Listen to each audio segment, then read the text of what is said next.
السلام عليكم ورحمة الله وبركاته. بسم الله الرحمن الرحيم. الحمد لله رب العالمين. والصلاة والسلام على رسوله الأمين وعلى آله وصحبه أجمعين. أما بعد. Always my least favorite part of the day is the part after lunch. And I do always catch people dozing off. So when you get sleepy, feel free to get up, refresh wudu, and come back again. I've been saying that for years. I've yet to see someone do it. So if it doesn't work, I'll crumple a piece of paper and throw it at you. Publicly embarrassing. Does that work? But if you do feel sleepy, just get up, refresh wudu, and come back. Get coffee, get tea, water, whatever it is you need to do. And usually after the lunch break, I'll tell a poem. I'll say one of my poems on food. So just to get things started, yeah. And I don't think I've said any poems before here, right? Great. We'll do another one tomorrow. But today, there was a friend of mine we used to eat together a lot, so I wrote him this poem. I said to him, you can stop recording. I'll just leave it. So I said to him, I see you coming in your girth. Eat and drink is what you're worth. Your only talk is what to eat. This type of chicken, that type of meat. This type of food, that type of dessert. You eat until your stomach hurts. Follow the sunnah, I'm sure you've heard. Fill with food to about the third. But you eat the whole bird, the whole chicken. Your only sunnah is finger licking. Okay. There's more where that came from. I only have 2 religious poems and 5 on chicken and other things. No biryani yet.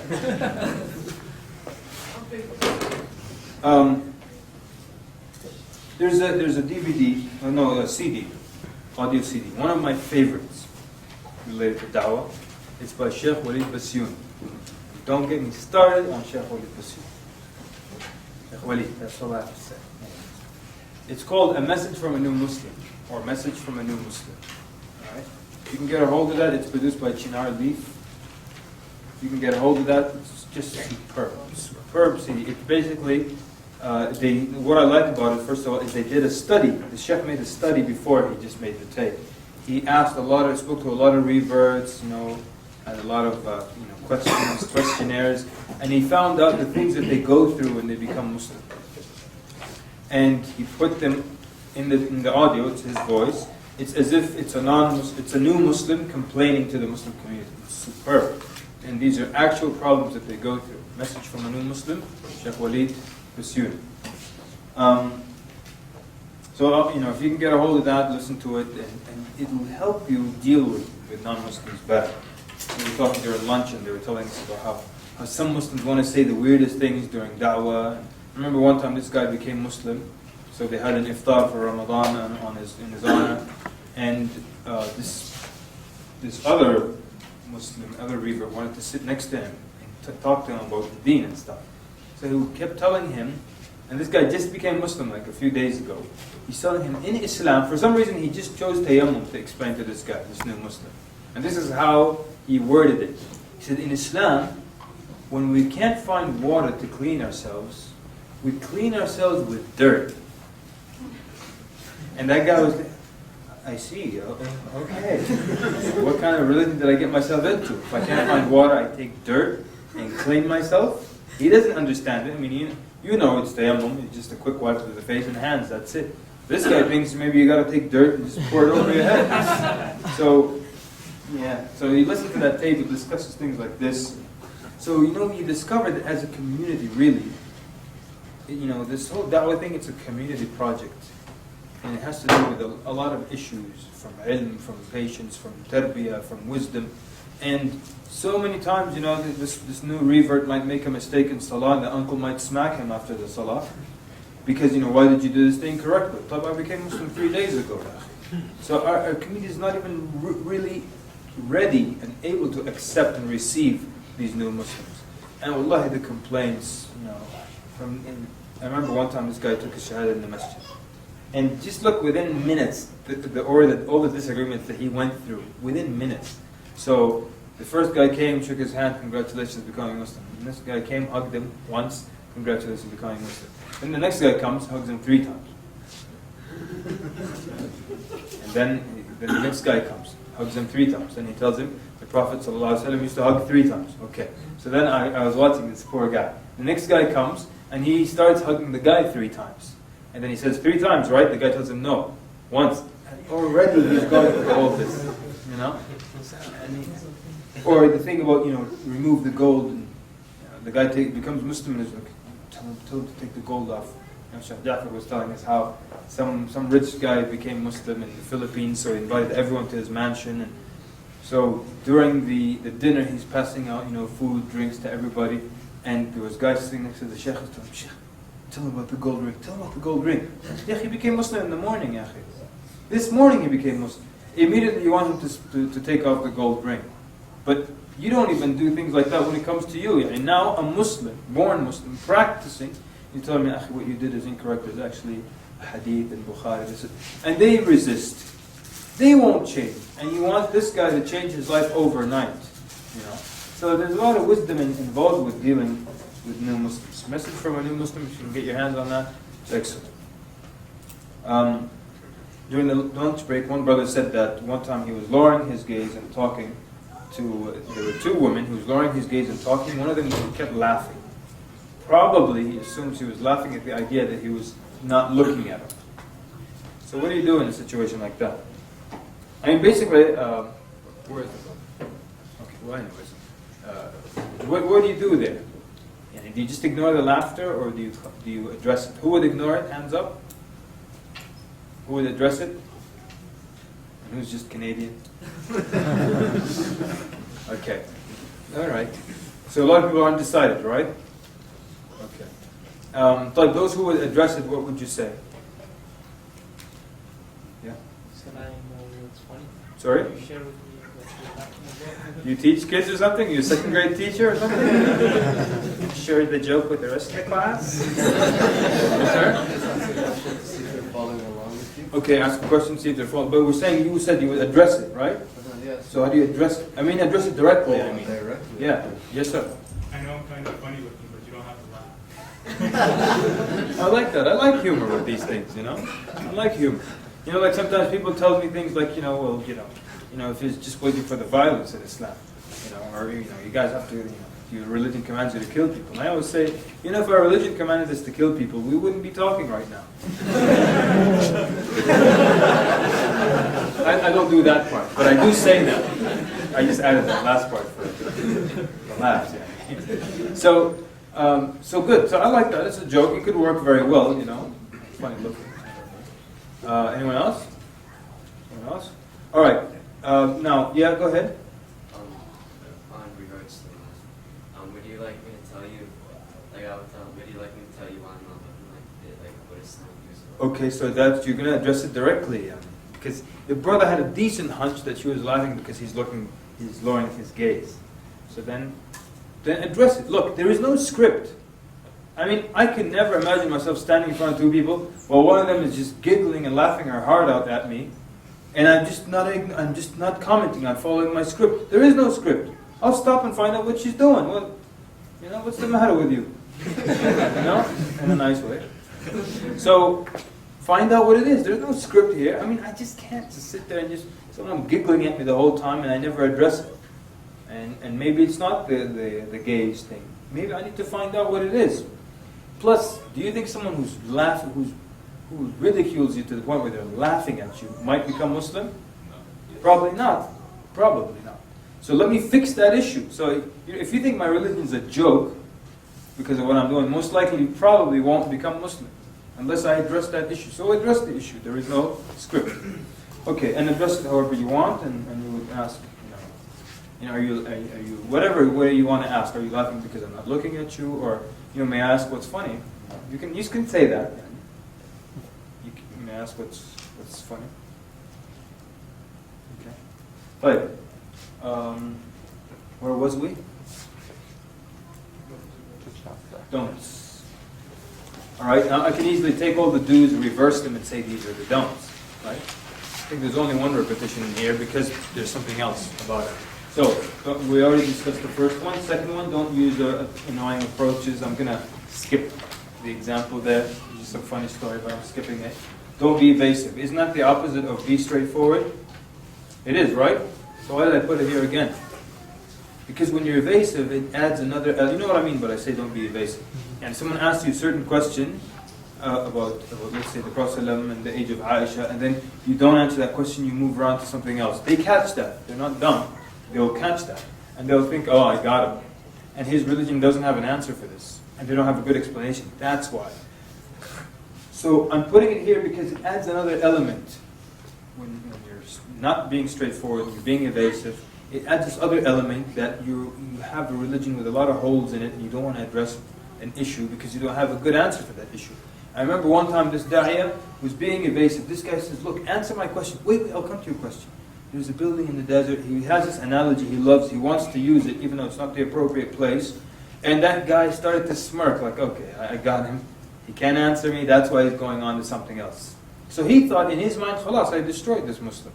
They don't have any strong arguments. They're just like us. They're weak. So don't be evasive. You know, let's see.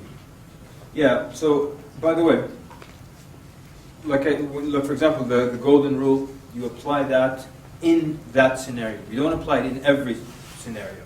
You know, we might discuss, I might tell you the story of this person, and then I said this, and they said that, they became Muslim. That's a specific scenario it happened to work. Now, don't think, like I said, there's no formula, no magic wand. So don't think I can just take this because it worked here and apply it over there. It doesn't work like that. And so, let's look at one issue when this is a true story, an actual question that came to me. This man, well, actually, he asked a sheikh this question. So he said, basically, he has a non-Muslim friend who said there's nothing wrong with fornication and things of that sort, because as long as it's done with the consent of the participants, then there's no problem with it. So the Muslim then tried a da'wah technique from the Prophet ﷺ. So he tells him, would you, and you know this, the narration when the Sahabi came and he says, would you accept that for your mother? He said, no. Would you accept it for your sister? He said, no. So he tells him, would you accept it for your mother? He said, sure, I mean, if she wants it. Would you accept it for your sister? I mean, sure, if it happened to do with her consent. So the guy, the Muslim, he was dumbstruck. This is a method of the Prophet ﷺ, and it failed. How can the Prophet's method fail? So who will put their hand up and tell us why this method did not work here? Yes, sister. Because the guy that Muhammad was talking to him was in a culture that doesn't accept this for a mother or daughter or wife or so. But here the culture is different and people raised up that they are accept these issues. So it doesn't work. Right. Excellent. Jazakallah khair. So the sister is saying the culture is different, and if we want to use, instead of the word culture, something bigger than culture, that it would be? No? Italian? Mentality. Is that what you were saying? Mentality? Okay. I didn't know they had Italians in Arabia. I'm like, forgot about it.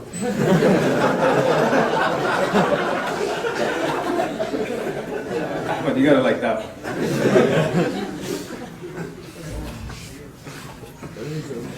Okay. So, religion, right? The Prophet ﷺ used a technique with a Muslim.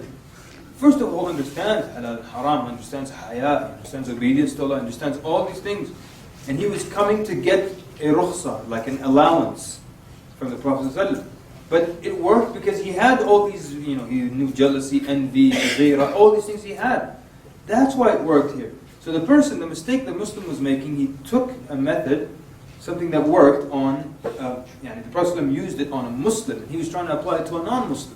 The person said, yeah, he doesn't know about zina being haram and iqab and punishment. He said, okay, yeah, if she's consenting and she says, yeah, khalas. That's why it didn't work. So what I'm trying to say, don't think you can take a technique or formula and apply it where it doesn't belong. It'll probably work where it does belong, but not where it doesn't belong. Yes? I would say even if the Prophet ﷺ was talking to non-Muslim in this time in the Arabic culture, they wouldn't accept also You're very right. dinner for mother and daughter and You're so very right.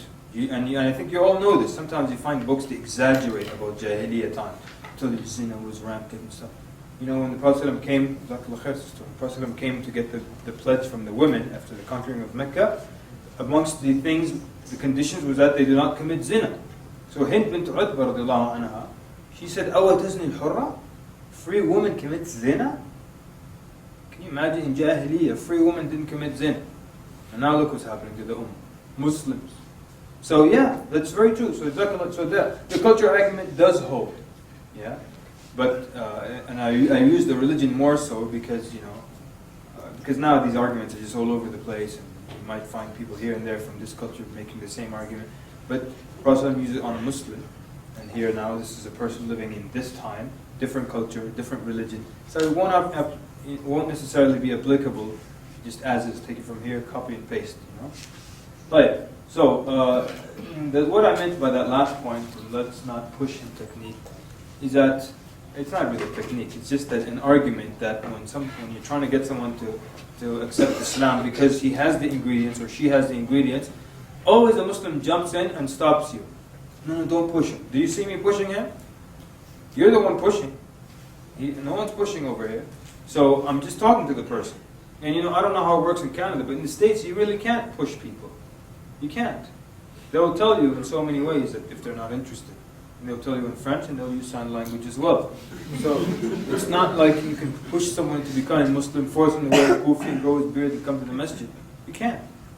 So it's just, and I'm going to come back to this. There's a theory perhaps why these people don't understand this. Okay, very good. This is one of our discussion points at lunch. Never interrupt a person that's giving da'wah.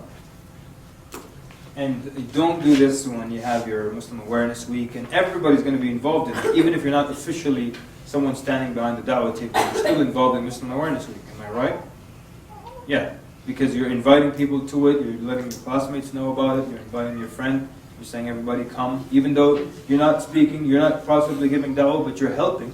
You're part of this ummah, part of this group on campus. So, what happens is that a lot of people are excited, everybody wants to give da'wah, everyone's got this little fact about size in the Quran and they want to throw it in. So you've got 5 people in a circle around the non-Muslim, he's in the middle, and then all of them are interrupting each other, and he has to follow all of them, because Allah tells us to, and he's just looking around, everyone's saying one word, and he's trying to, who am I going to pay attention to? Or he might feel intimidated, and everyone's interrupting. And remember, we said we're not just throwing information at people like we described, a month and a half ago, that you're taking people through an organized thought process. And so in order to do that, I can't go from here to here. If you interrupt me, take us over there, then you interrupt me again, we go over here, and then I try to go to the next stage, you take us somewhere else. It doesn't work like that.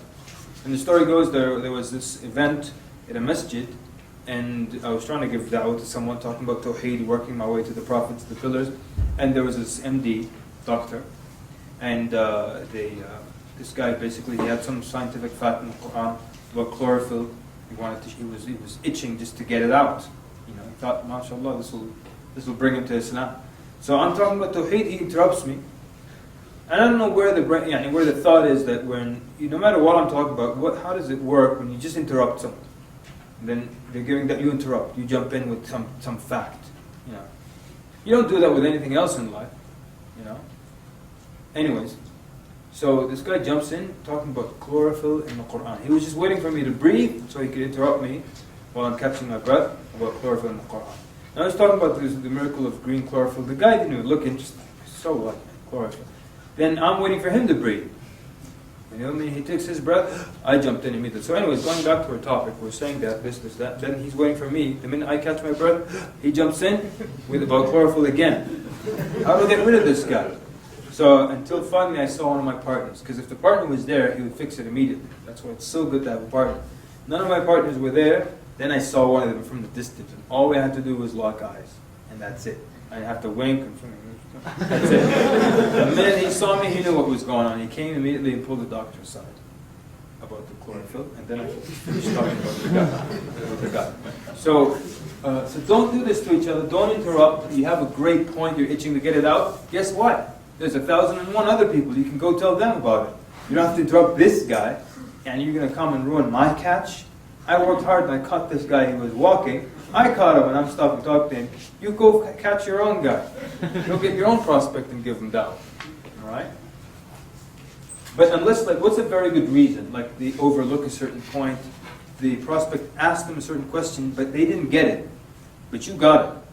So you ask, you fix or you answer that question. That's a good reason to interrupt someone. Don't get into a negotiation, which is, I think, alhamdulillah, this new generation, you don't have to deal with that too much. But with all due respect to the older generation, oh man, they negotiate so much. Have you ever been to an interfaith with some older people? It's a nightmare. They have no clue how to run interfaith, and they just make it a negotiation where, let's all go to Jannah. Hey, you go to Jannah, I go to Jannah, and they just start to negotiate. But of course, we don't negotiate in Islam. And Allah Azza wa Jalla tells the Prophet ﷺ in Surah Al-Qalam, وَدُّوا لَوْ تُدْهِنُوا فَيُدْهِنُونَ. They wish that you would compromise with them, so they would compromise with you. But we don't compromise. That's why we all know Surah Al-Kafirun. قُلْ يَا أَيُّهَا الْكَافِرُونَ لَا أَعْبُدُ مَا تَعْبُدُونَ. And it came after the offer they made. We worship your God for a day, you worship our God for a day. Then they said a week, and they said a month, and they said a year. And after a year of worshipping Allah, they're not going to go back to worshipping stones. Still the Prophet ﷺ refused. Because we don't negotiate. I think there was another point about... there's some things like this story I always tell about how this guy, he was addressing a bunch of imams and he said, you guys need to be creative in your da'wah techniques. And he told the story about how he used to go with a kafir friend and the kafir would ask for champagne. He said, I would get apple juice, so he thinks I'm drinking champagne. So and he said, that's an innovative way of giving da'wah. Okay, I need to understand what's so innovative about that. So this guy is supposedly going to become closer to Islam because you're getting boozed up or something. Why would he want to become Muslim? If he sees you drinking apple juice, he thinks, oh, he's drinking champagne. Maybe I can become Muslim too. Why? So, but that's just, again, this people trying to negotiate, trying to water down Islam, make it look like Christianity, and that might entice the Christians to join into Islam. Historically that has backfired severely for Christians when it comes to the pagan faith. You're aware that there are many pagan practices in Christianity today. How did they come there? The Christian du'at back then thought it was in the interest of bringing people into Christianity to make Christianity similar to paganism. And subhanAllah, over the years, the pagan practice had lived and the Christian one died. Like, Christmas. Bringing a tree and decorating it and all that stuff. Pagan practice, pagan date, 25th of December, even similar to a pagan goddess or Mithra or Mithras that had the sun and all that. So, and then even though clearly in the Bible it says it's not permissible to bring a tree into your house and decorate it and all that. So it's a bid'ah by their standards, right? But again, same thing with Halloween. The pagan practices are what lived and nothing Christian remains. Easter, so many things. So, the point is, some Muslims try to do the same thing when it doesn't work and it backfires. So they try to water down Islam, make it look like Christianity, that might bring the Christians into Islam. Well, guess what? If you make Islam look a little Christian and they have 100% Christianity, why should they feel compelled to enter into Islam? Don't give up too quickly if the person, seems uninterested. And don't just give up too quickly. And sometimes, we've encountered people that either were just being, sarcastic or they were like, smiling sarcastically, things like that. You keep going, and subhanAllah, they end up becoming Muslim actually at the end of the talk. Versus, what if I saw him, smirking and trying to be a wise guy, and I just walked away? So it makes more sense. Keep going with it. Don't give up that quickly. All right. Once you do give up, I really can't tell you. Sometimes you give up a little bit before think good things might have happened, and sometimes you give up exactly at the right time. But we'll discuss it more. Falsify or exaggerate information. And again, this is kind of like what happens at interfaith. They tell you, Muslims believe that the Christians will enter paradise. It says so in Surah Al-Baqarah, and the Jews also will enter. And then that's we're falsifying information. Then the Muslim sits down, the Christian gets up and says, well, we're all, children of God, and therefore I'll see you when you get to paradise. Now, we're all lying to each other here. So, and a lot of people, they're confused. They think that in order to coexist peacefully, you need to agree. There's no such thing. You don't need to agree at all to live with people in peace. All you have to do is understand each other. You know? When you don't understand each other, there's the fear of the unknown. When you know each other, it removes that fear. That's the end of the story. So you don't have to agree in order to live together peacefully. Just understand each other. So if I lie to you and tell you we think you're going to paradise and we don't, and then you lie to us and say we're all children of God, we're all going to paradise, and we're not, that means we walk out from that church or from that building, still we don't know each other. So that's why, make sure, and exaggerate information. You may have heard this story by some Muslims. Islam gives the women more rights than they're given in the West right now. Is that a true or false statement? It's false. It's not true. They give them crazy rights here that really don't even belong to them, these rights. They have given them these rights in the West. Islam didn't give them these rights.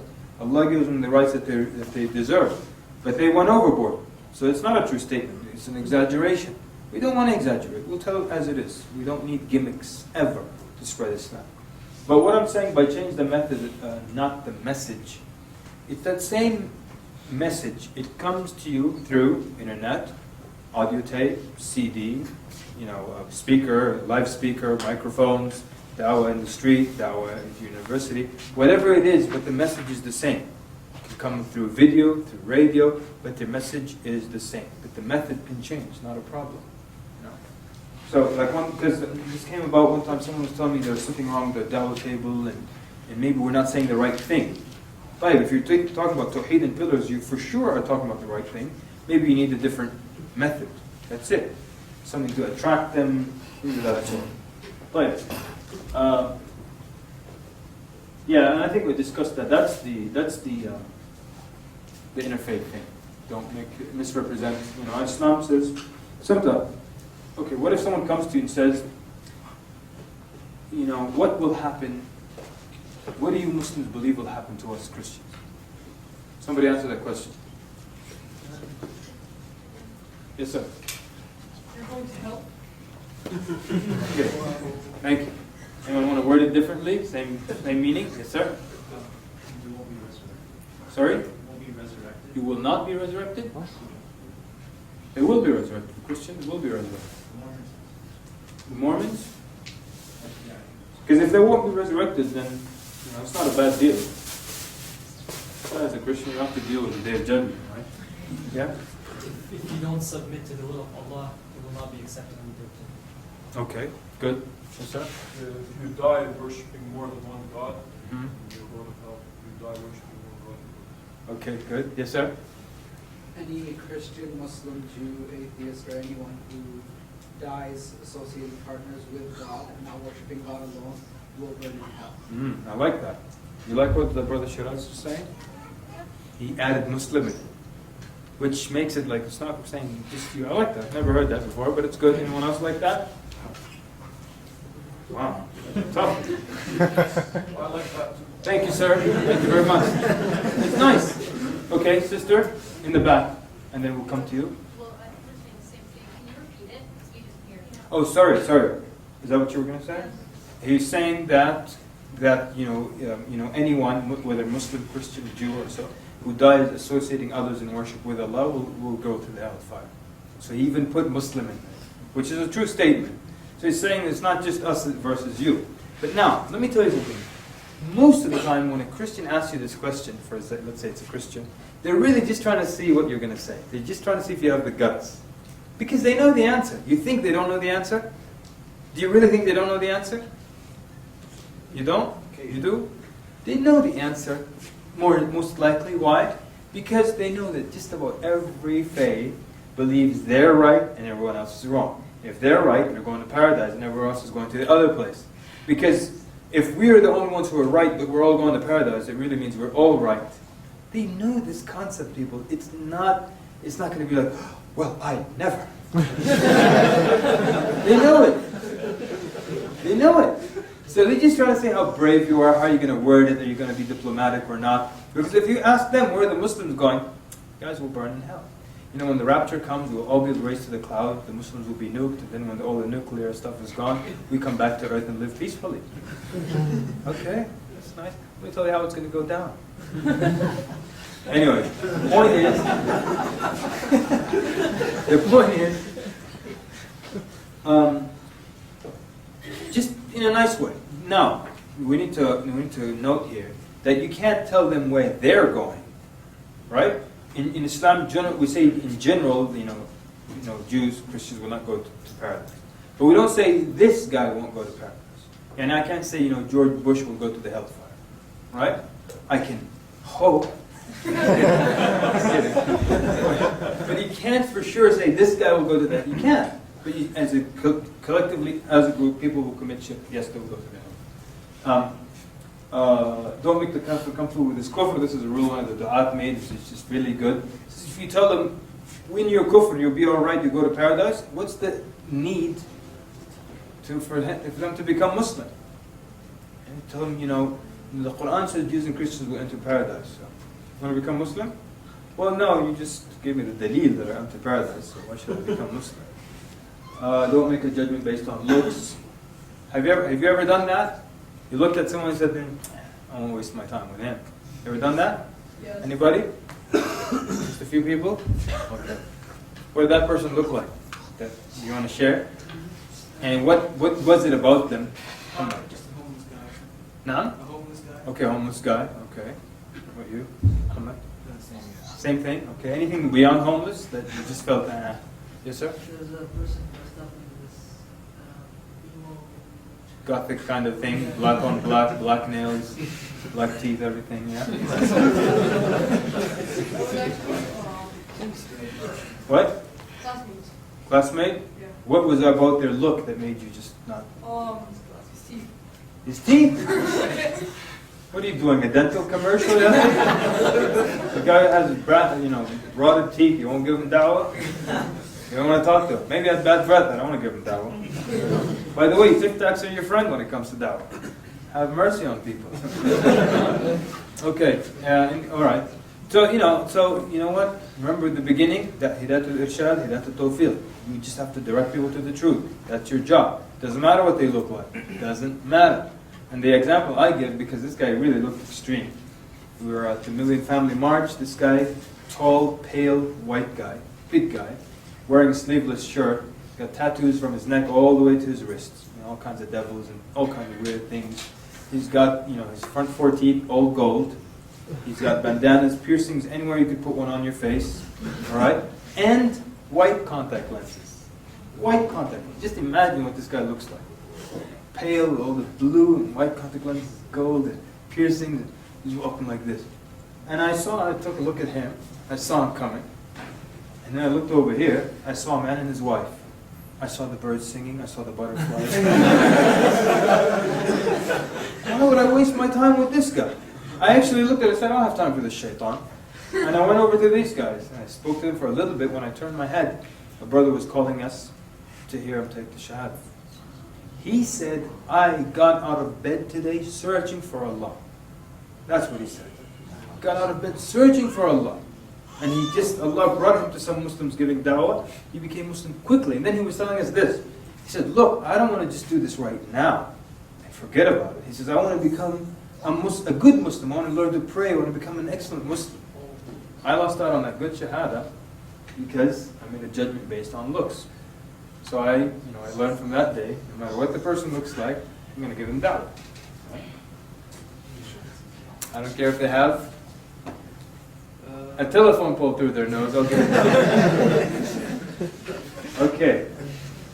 Got that joke, huh? Alright, let's look at some of the techniques we have in the room here. Shiraz?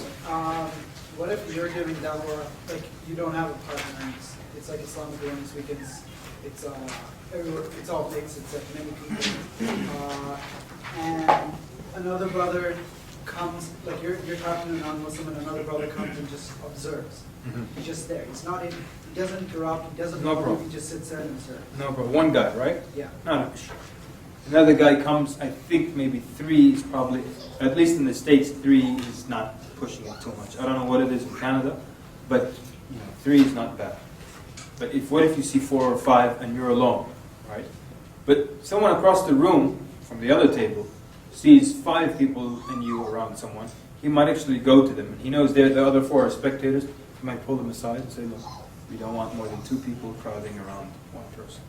That's it. But if, what if 5 people crowd, you have no partner, and so on and so forth? What are you going to do? Sir? I'm just thinking, I know we can't make it a rule, say only have one-on-one, but I feel like Canadian culture here, people get offended or intimidated with more than 1 person because it's what the Mormons do. They all tell them the 2, and it could be like a battle. You know what I mean? It's like they have 2 people have the upper hand. They're outnumbered. What is your opinion on that? Well, I would advise you to not take my opinion on it. I would advise you to test it out and to see how that works. And you might even do a survey with Muslims as well. See, do you feel uncomfortable, because you guys are Canadian, you feel uncomfortable when 2 people talk to you? And because right now we could go off of your hunch and my hunch. But let's test it and see. I don't know Canada well enough, but I'm hoping that 2 is not really a big problem. What do the rest of you people feel? 2 is a problem, put your hand up. 3 is a problem, put your hand up. 4 is a problem, put your hand up. No problem, put your hand up. Any number. Okay, you want to add something? Yes, like people here, like they're much more emotional. Like the last time someone came up right to my face and just started like being honest and straight up, he was actually Australian. He was just going to school here. Wow. Okay. All right. Should I ask? What I meant by that is, it was actually me who was feeling uncomfortable. Oh. Yeah. So you're the sensitive one. Okay. Excuse me. It's just like you get a sense. It's like, okay, what are you doing here? You're gonna make him feel uncomfortable, and I'm just waiting for the brother who's spectating just to jump in with some random point. Yeah, I know what you're talking about. And actually, to be honest with you, I feel uncomfortable like that as well. Especially now, when people go, let's see what Brother Kamal is saying to this guy. And they're expecting me to be saying some, laying down the heavy stuff on the guy. And you see all these brothers, they're so smooth. Like I'm talking over here, the non-Muslims over there. You see a brother trying to edge in like this, just another guy reading the paper right there. What are you expecting me to say? I'm saying the exact same stuff I'm telling you right here. There's nothing new, I remember one time, I went to New Jersey, give a dawah workshop on a Saturday. Sunday we went out for some street dawah, broke into groups and stuff. And we come back and we reconvened at the end of the day. And all the groups, the pairs, they were telling, about their experience, the number of shahadas basically they got. It was a number of days back then. So one guy, he was a young kid, and he attended the workshop and everything, and he's just waiting for my group to say what the number. So this group, 1 shahada. This group, 2 shahadas, and I'm watching this little kid. And then it came for our group. Okay, brother, come on, your group. And then this kid was just like, waiting, anticipating, and we said 0. And this kid was like, Brother Kamal, all that talk yesterday, but this is the technique, and 0 shahada? Yeah, it's not magic. It's not like I've got something phenomenal that I didn't tell you that you got to sneak up behind me and hear it. That's how he does it.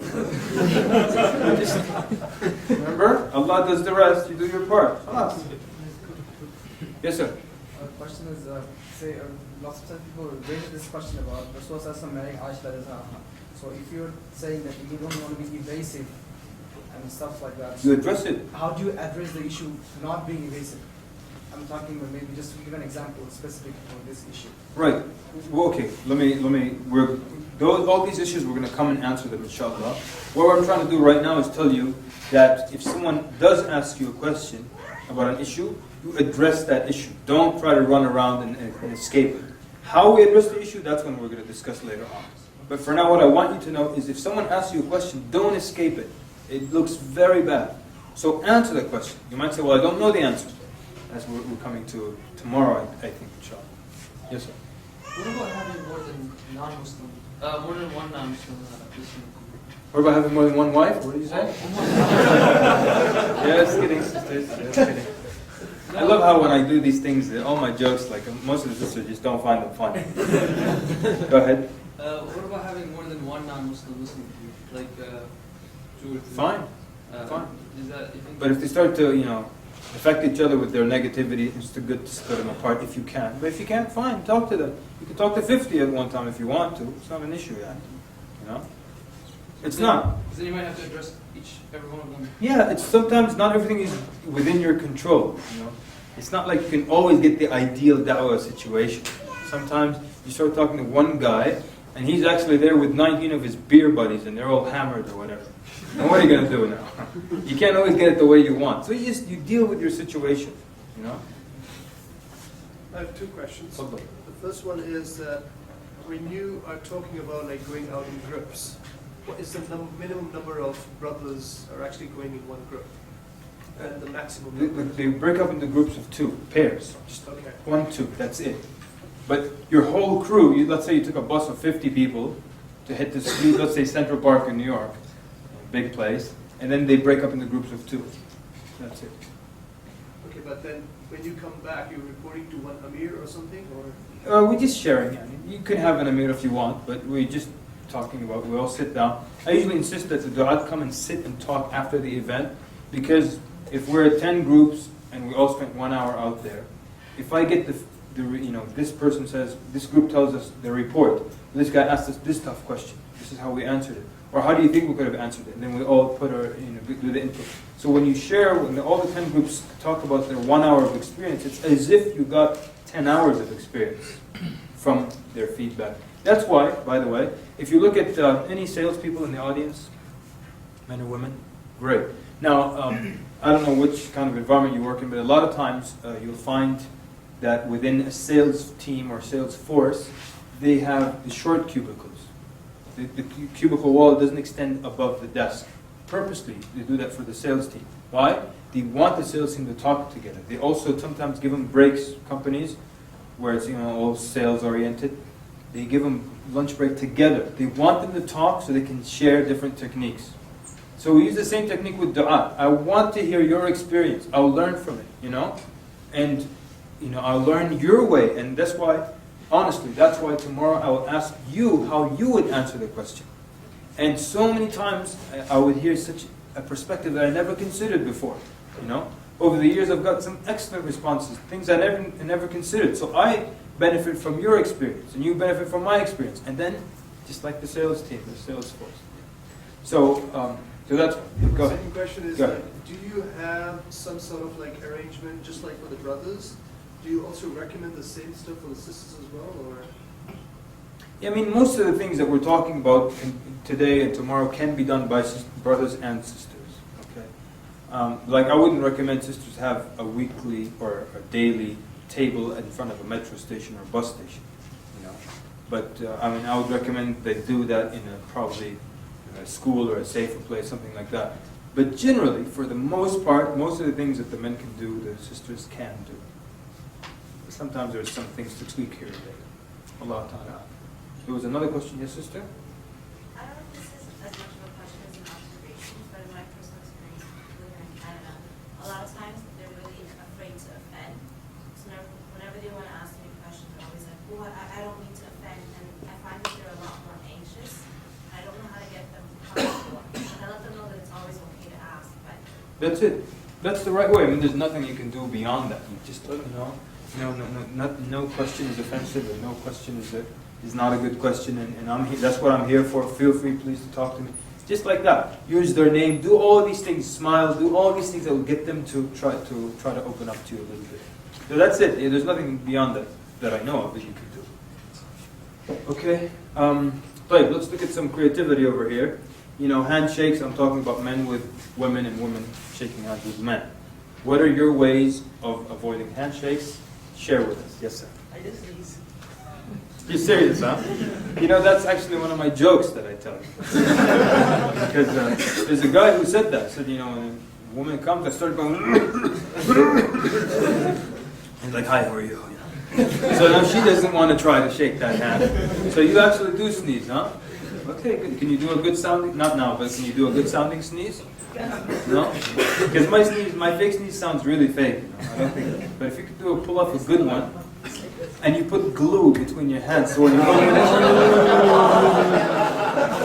it's very convincing, right?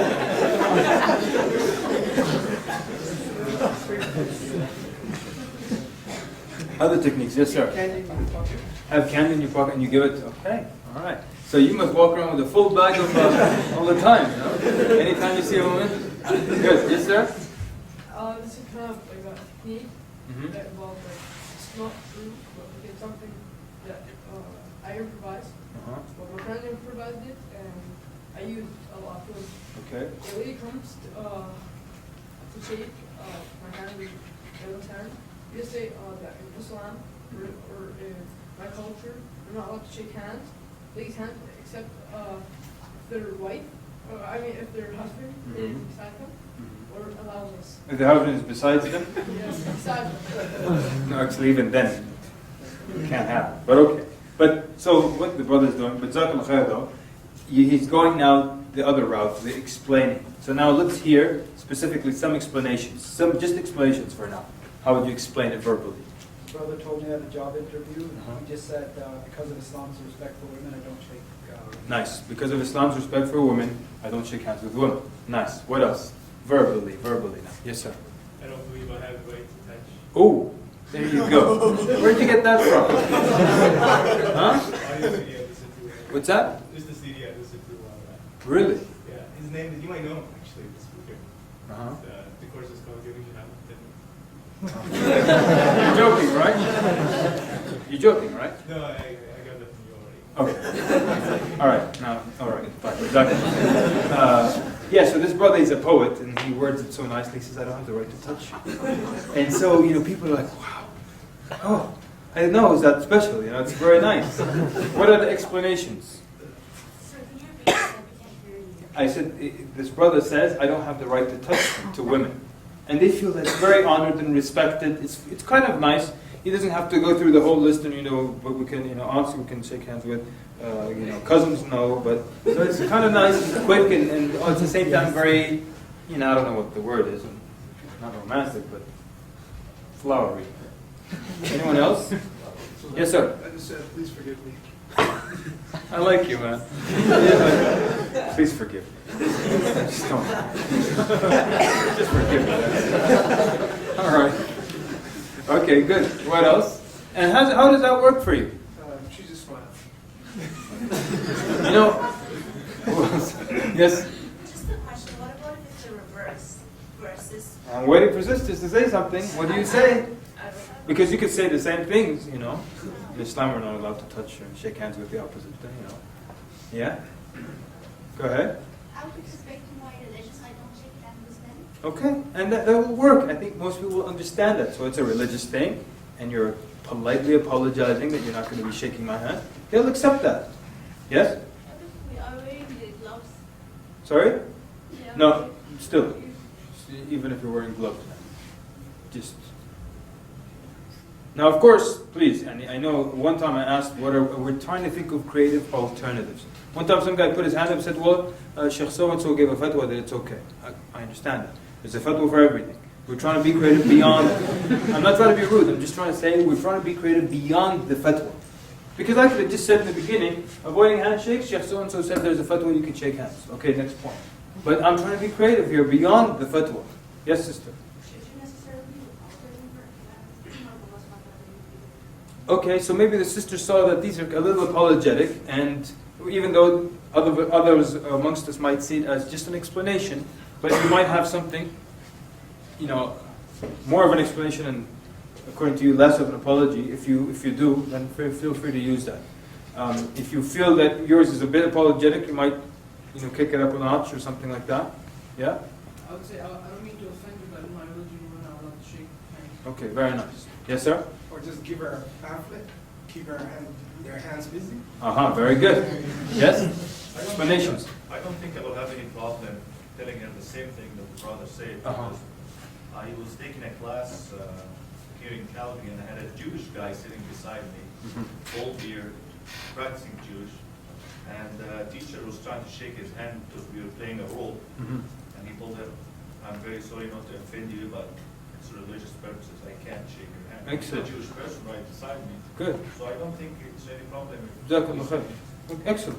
And then when she came to shake your hand, you said, I'm his cousin. She apologized.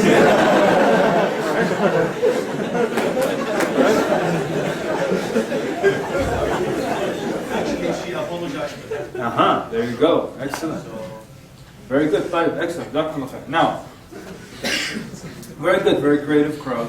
There's some other people who used, who were saying that you occupy your right hand. Who said you said that? Yeah, you give her something, and that's another method that we were taught at this company.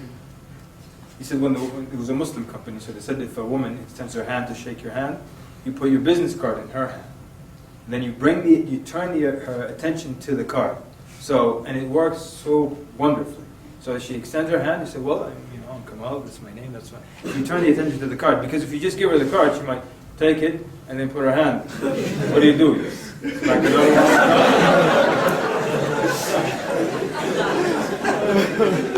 So, and we used to walk around that company, we had cards everywhere. I mean, I had cards here. You go like this, a card would pop up suddenly, because, suddenly someone would come in. Then we used to ask them, did you notice that I didn't shake your hand? And they would actually say, no, I didn't notice, did not notice. Kind of like what Brother Shiraz was doing earlier, with, looking, it's as if you're looking, but you're not. They won't probably not even notice it. And here, same thing. We'd ask them, did you notice I didn't shake your hand? They would say, no. Well, actually, because of religious reasons, and you explain, and because of that, now you've explained and saved yourself from the goodbye handshake. So it works well. So if you do have a pamphlet, fine. Now what if you don't have a pamphlet? You can do this other thing where you occupy your right hand. And you don't make any effort to free up your right hand.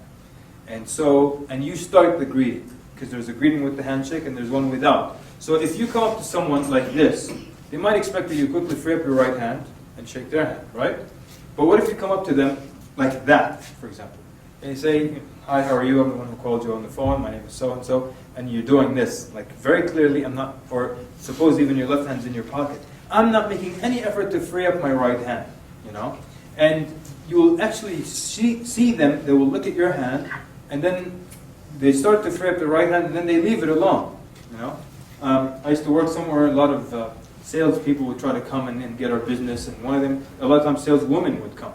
And you would see them, because they're part of sales, that firm handshake. And I would occupy my right hand, and they would start to put the folder on the other hand. Then they see I'm not making any effort to free my right hand, and they just talk, and they even say goodbye without trying to. So there are ways where you can even stop someone from initially putting their hand out, psychologically. Also now, as the brother was saying, when you have your wife with you, or your husband with you, there's no need to shake the other person's hand, because your wife will save the day if a woman lunges at you, and if a man tries to, you save the day. So, Ahmed said, if a man tries to shake your wife's hand, you grab his hand, and then from there you go in.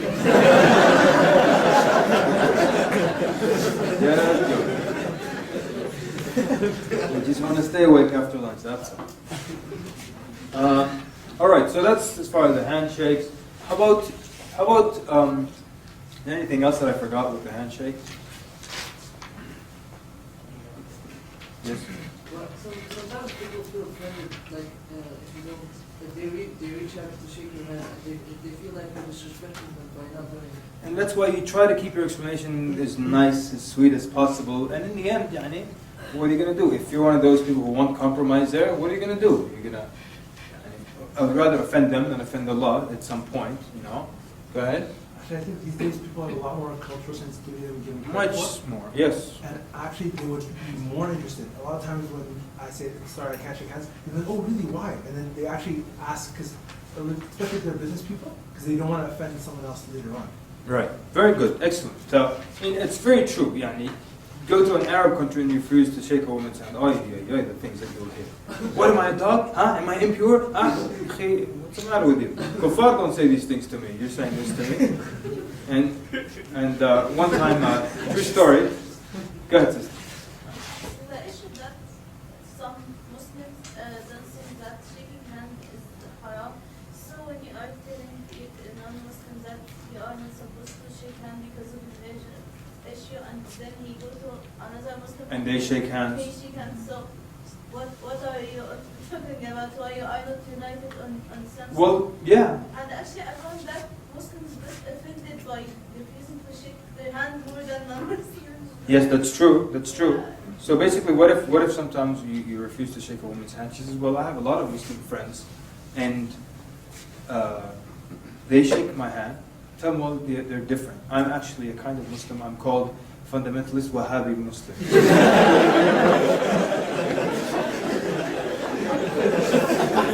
I'm just kidding. Right? So what are you going to do, right? I mean, one time I went to work somewhere, and the lady said, you have to shave your beard. I said, no. She said, well, my boyfriend is Muslim, and he shaves his beard. So he's got a girlfriend, and you're using him as an example, a role model now? So you deal with these things all the time. True story. I won't say the chef's name, though, a respectable scholar. And the young girl became Muslim. So she says, I want my mother to meet you tomorrow. He said, fine, just let her know that we don't shake hands in Islam with women.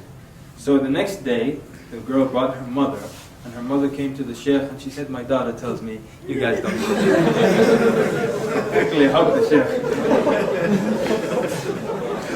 Sometimes they don't get what it means. You know? One time, so, when you give da'wah, who likes to use the name Allah? Put your hands up. Okay. And who likes to use God more? And who uses both? Excellent. And who gives no da'wah whatsoever? Keep your hands up. Okay. So, look, I mean, I love to use Allah, but I also use God. It's not an issue. But there are two things I want to talk about very quickly on this point. One, why some Muslims don't like to use Allah. And two, the benefit of using Allah. Some Muslims don't like to use Allah because they think the non-Muslim might think Allah is some other God. So, oh no, this is going to be happening for a while. Oh, okay. Anyways, some Muslims think that if I say Allah, they might think I'm talking about some other God. So the answer to that, the remedy to that is just a quick 15-second disclaimer. So you just say, so Allah sent His prophets, and by the way, Allah is the same, it just means God in Arabic. It's the same God of the Christians, the same God of the Jews, it just means God in Arabic. And if you go to a church in any Arab country, the Bible says Allah. And they say in church, Allah. Understood? Understood. That's the end of the problem. That's it. And by the way, there are very few people who, if any, who believe this whole moon God thing. So most of the time people understand that Allah is God. It's just the name of God in Arabic. Explain to them like that. And you can feel free to change your inner and go between using Allah and saying God as well. The advantage of saying Allah is that it sets you apart from everybody else. The Jehovah's Witness knocked on their door and said God. You know, this person, you know, the Mormons knocked and they said God. And when you say God, you sound like the other, you know, you need to submit to God. Well, I do submit to God. You need to submit to Allah Azza wa Jal. It feels like I need to move towards Allah Azza wa Jal. It will set you apart in your speech from everybody else. You know? I mean, I know you don't say Lord, but imagine you said, you need to submit to the Lord. Oh, you sound so Christian now. But, anything quickly there on the Allah part? So, there's no rule that says you have to use Allah or you have to use God. Use both, but if you're afraid that you might misunderstand who Allah is, give a quick disclaimer, quick explanation. Yes? So what if you told them that Allah comes from the root word al-ilah, the one God? Fine. Fine. Or you can go even further and from Allah lahu, but you know, just whatever, if brief will suffice, alhamdulillah. If not, you can up it up to a notch. Yes, sir. You're saying that in Arabic Bible, the word God has been mentioned as Allah? Yeah. Okay. Okay. Clothing, and this is, I'm trying to get something else out of this discussion. Point number 3. Suppose I'm going to give street dawah. Not that I do, but suppose I'm giving street dawah. Well, you know, I don't know if this works for Canada, this question or not. But let me take you to the U.S. You can just guess here. All right. I'm not really interested in what the answer is. I just want to get to another point. Suppose we're going to give da'wah in Washington, D.C. How many people think it would be more effective if I put on some white thobe versus some pants? Put your hands up. That thobe is more effective. How many people think it's more effective if I put on pants and a shirt? Hands up. Okay. Those who didn't put their hands up, I don't know what you're wearing for dawah. Okay. Now, maybe you think, well, both are probably the same. Who thinks they're both equal? Okay. You know, what we found from collective years of collective, I said, I'm not saying, hey, this is what I found. A lot of dua over the years. We found there isn't really much of a difference. Not really. Now, I know someone now is thinking, well, I can think of a scenario where if you're wearing a thobe, you could get shot. Probably is a scenario like that. And at the same time, I can think of a scenario where if you wear a thobe, you come off as more, what's the word I'm looking for? Credible. Yeah? So, the truth is, yeah, there could be some weird scenario, but in general, we didn't find much difference. You know that? But actually, believe it or not, the slight edge we found in that scenario that I mentioned, not saying put on a thobe and stand in the north courtyard, but I'm saying in that scenario that I mentioned, we actually found that there's a slight advantage to the thobe, believe it or not. Because people think of you as a little bit more credible. They think of you as clergy within your religious system, as someone with rank, even though we don't have rank. And at the same time, the thobe also brings you da'wah. Now remember, I said that one time, and one guy said, "Nah, that's just, can't believe that." And next Friday, he's wearing a thobe, and some non-Muslim said, "Hey, so tell me, what is this about? What is this religion?" So the thobe does bring you da'wah. And you know, I remember one time I was at a restaurant, this lady came to me, she said, "Are you a rabbi?" I said, "Yeah, I'm a black rabbi."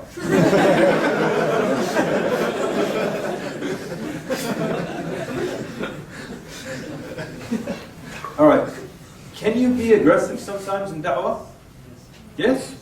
Really? Who says yes? Put your hands up. Who says never put your hands up? Okay. You can be aggressive sometimes. Who can give us an example from the Prophet ﷺ when he was hard one time? Yes, sir? When Omar al-Khattab was coming to him when walking through the Prophet ﷺ grabbed him. When Omar came to the Prophet ﷺ, wasn't he aggressive with him? Yes. Didn't he grab him and shake him? Don't do it next week, please. Don't shake anybody. But so, any other times you can think of in the seerah? Was it? Yeah, he grabbed his. Is that right? Okay, I didn't know that. Khalid bin Walid? Okay. Any other thing? What about you became Muslim? No, there wasn't. It was actually very gentle with him. Very gentle. You told him that I want to see your face again? No, it wasn't like that. It wasn't like I don't want to see your face again. It was actually the Prophet ﷺ, because he's the Prophet of Allah, didn't want to do any injustice to Wahshi. So he said, make sure I don't see you, just so that, because the Prophet ﷺ was so hurt by what Wahshi did, that the Prophet, because this is the Prophet of Allah, people, he didn't want to even grimace or lose a smile if he was smiling and he saw Wahshi and the smile disappears. Out of the Prophet of Allah, that's very, very harsh and very hurtful. So the Prophet was so detailed and delicate that he didn't even want to frown at the face of Wahshi if he ever saw him. Because when he sees Wahshi, he will remember the hurt, his face will change. That's how detailed the Prophet was. He didn't even want to affect him that much. That's why I told him, don't let me see you. He didn't mean, you become Muslim, but I don't want to see your face ever again. That's not how the context. So it was actually very gentle from the Prophet. Anyways, the idea is sometimes just like the debate. Debate is in a sense da'wah, and so they're aggressive. I think I tell the story of the drug dealer in DC. We're trying to give him da'wah, and he's just being so arrogant. This guy, he's talking to us about bricks, and you know what bricks are? Somebody knows what that is. Because he kept telling me, "Will Allah give me a brick if I become Muslim?" I said, "What's a brick?" He said, "A brick of cocaine." Apparently that's the wholesale item, and then they break it down into the retail. So, Ahmed, you have to bear with me. Ahmed's heard all these jokes before. I recycle jokes, it's good for the environment.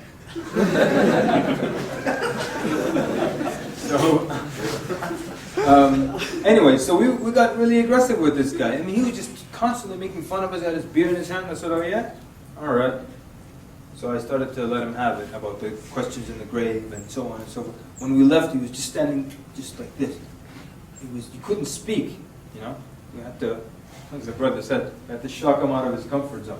Anyway, so sometimes it could be, but generally it's da'wah, it's an invitation, it's nice, it's sweet, it's kind, it's gentle. And some of the best du'at that we know, they're the best because they care. Prophet ﷺ was the best because he cared. Even when they harmed him, he could have retaliated, he cared. And, that might sound a little bit, wimpy or whatever, but it's actually the truth. Those who care, they're the best du'a. One of the best du'at we had in DC, he used to say, these are my people. I love them. And I want them to come into Islam. That's why he worked better than we did, because he cared. All right, what's our time looking like? Is it break? We have 3:40, and we stop at 5. So how about this then? 3:50. We'll take a 10-minute break and start at 4. Okay, so Ahmed will be the timekeeper. Okay, walkaway points. You'll know what they are. I can't give you any guidelines whatsoever. Maybe if someone's intoxicated, you walk away. If they're crazy, you walk away for sure. If they just want to simply argue, remember the point. If they just want to argue for the sake of arguing, you might want to break it off and say, well, it was nice talking to you. This is some reading material, and we're here, for the rest of this week. We'll give it, the same place. Feel free if you have any questions, and you break it off, right? But I'm also afraid to tell you give up too quickly, because there's one sister, she used to never give up. And she would send me a message with her partner, come help me out. And I just, look, if he's being difficult, leave him and go on to someone else. But she doesn't. And then every time I look, she's still giving da'wah. And then in the end, they're calling me to tell the guy, hey, to say the Shahada. So I learned from her, don't give up too quickly. So you'll have to figure it out. The time when you walk away, but when do you walk away exactly, you'll know when you walk away. Question? Yes.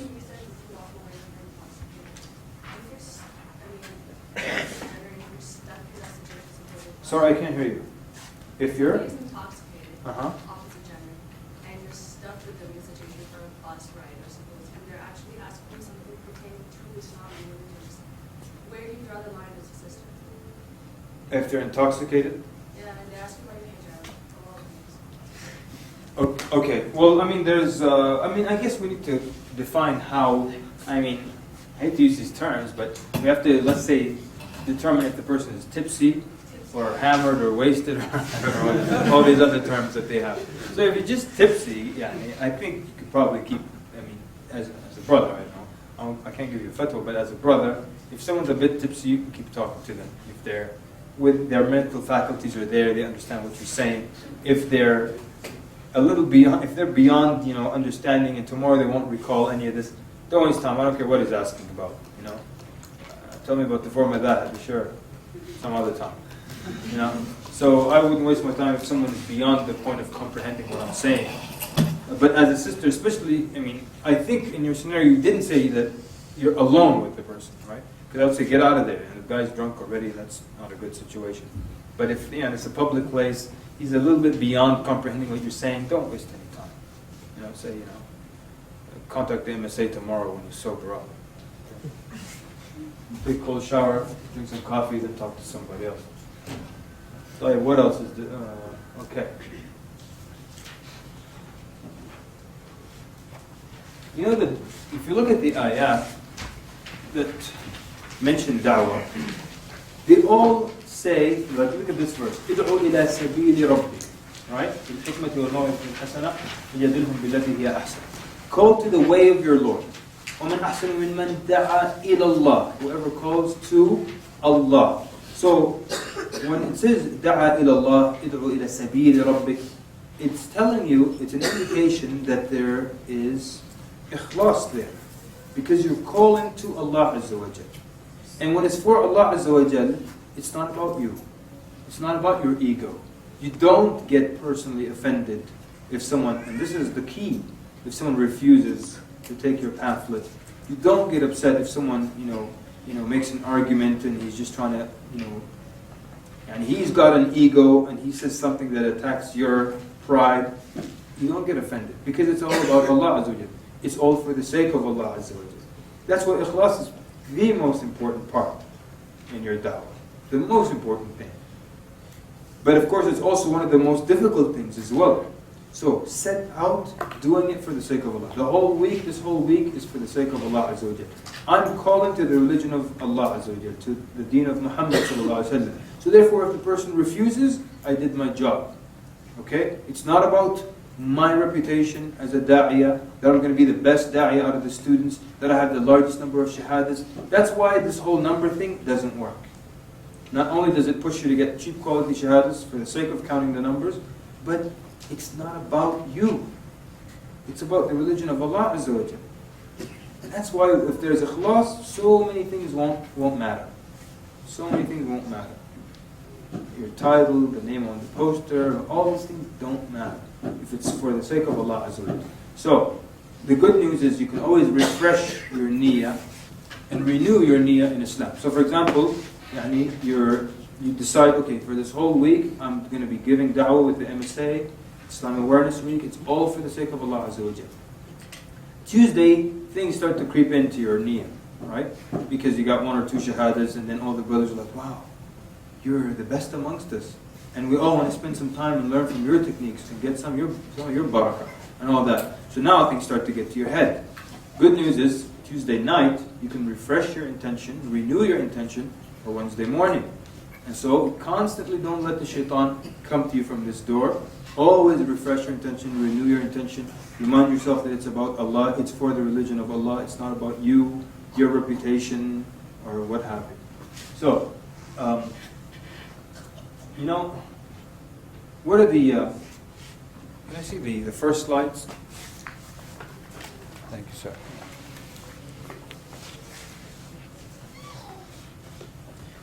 Can we go to the first page? Slide number 2.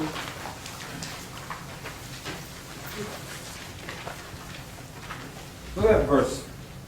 Allah Azza wa Jalla says in that verse, وَمَا أَنْتَ بِهَادِ الْعُمْيِ عَنْ ضَلَالَتِهِمْ إِن تُسْمِعُ إِلَّا مَنْ يُؤْمِنُ بِآيَاتِنَا فَهُمْ مُسْلِمُونَ.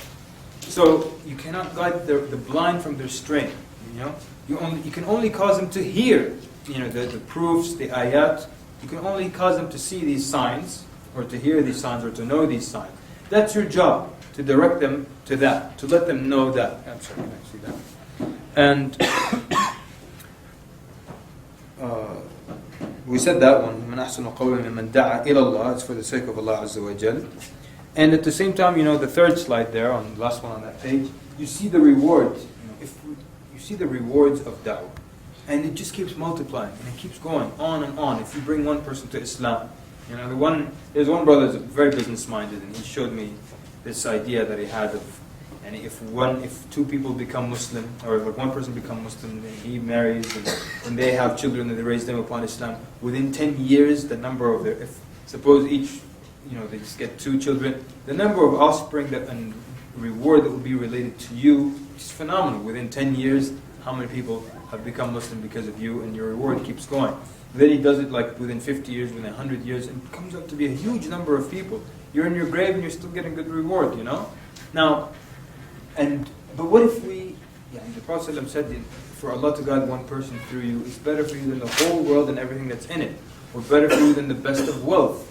If we really felt that, how much da'wah would we do? If we really felt that, or that your reward keeps multiplying and multiplying, you teach one person salah, you get reward every time they pray, and then they teach 10 people salah, you get reward every time these 10 people, or these total 11 people pray. Now, if there was a stock that worked like that, if a brother comes to you and said there's a stock and it's going to multiply just like your ajr, same way, but it's going to close in 1 hour, you have to put everything you can in. You act like crazy to gather all your money and put it in, because it's going to multiply so much. What if we really felt like this about the hadith and our ajr when we give da'wah? How much da'wah would we really give? We'd give a tremendous amount of da'wah. So try to take these things to heart.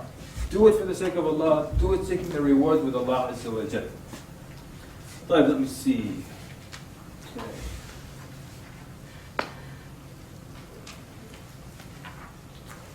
Good.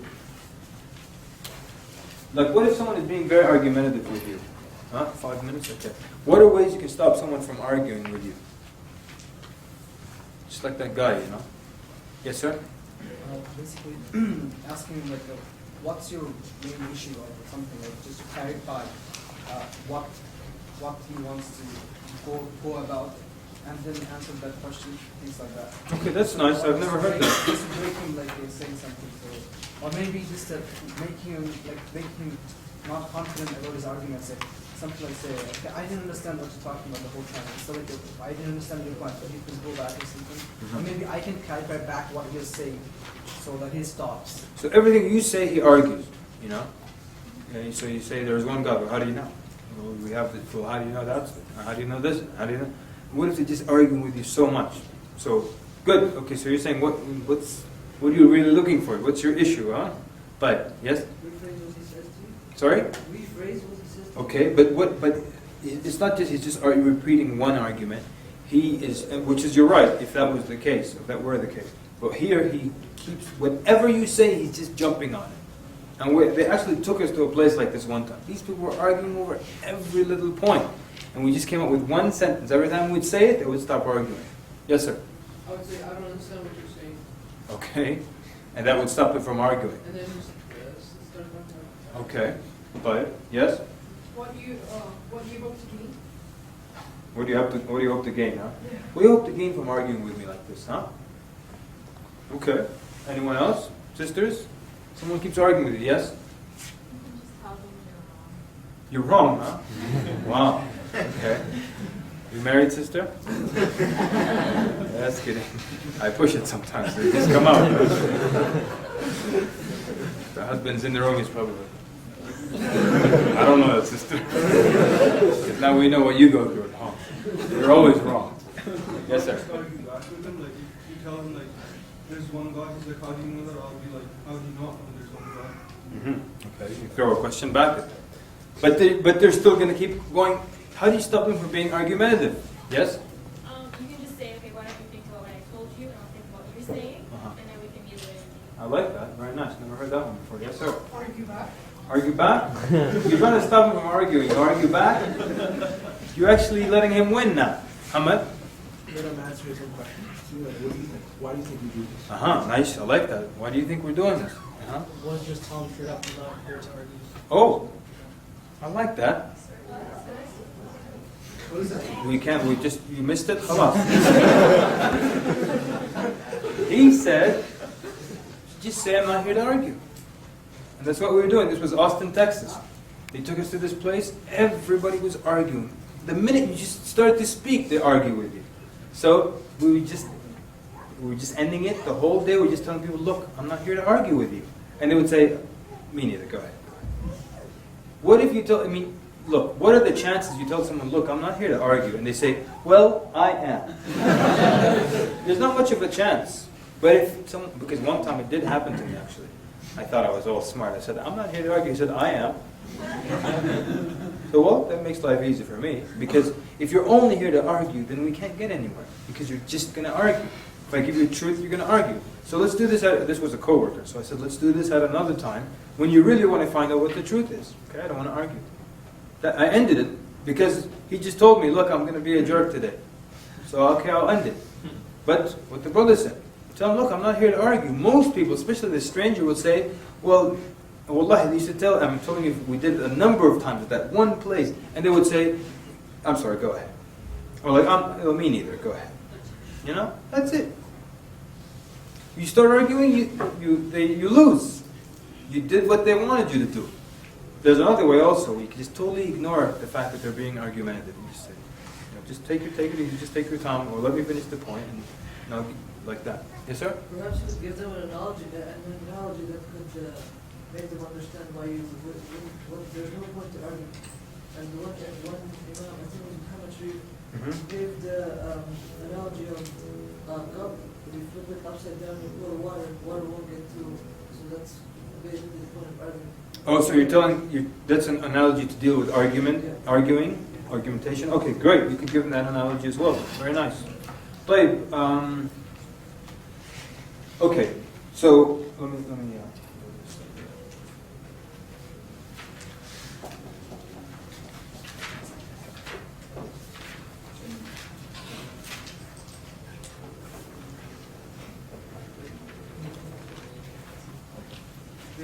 oh, it's time to take a break. Sorry. All right, it's break time. This is not salah time. This is a 10-minute break. Okay. Does the sisters want this break from me at all, or I can just do what I do? Okay. I mean, yeah? Yeah? طيب, the organizers, they were saying they were going to pray Asr after we're done at 5. Yeah? نعم? خلاص, طيب, if that's okay with everybody, then we'll do 1 hour, then we'll do Asr. So this is a break, 10 minutes, and there we go, and I'm going to be here.